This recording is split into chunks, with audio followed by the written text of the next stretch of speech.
তুমি কোন পাস? তুমি আসছো এখানে মামলা করতে? গুনার টাইম নাই, ভদ্র হতে শিখুন। আমরা সভ্য সমাজে বসবাস করি, অসভ্য আচরণ করবেন না।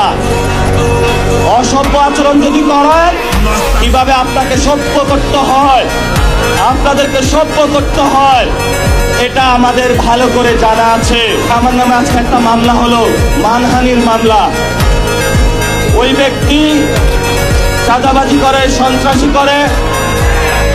এমন লোকের কোনো মান থাকতে পারে না, যার মান আছে তারই তো মানহানি হয়। মামলা করেছে আরেকজনকে দিয়ে, উপরে গিয়ে হলে সাক্ষী হিসাবে উপস্থিত হয়েছে। এগুলাকে আমরা বলবো গুপ্ত। আপনি ঢাকা ৮-এ ফেল করেছেন, লিখে রাখুন জনাব আব্বাস। আপনাকে তারেক জিয়া এসে রক্ষা করে। তারেক জিয়া যদি এসে রক্ষা না করতো, তাহলে আপনি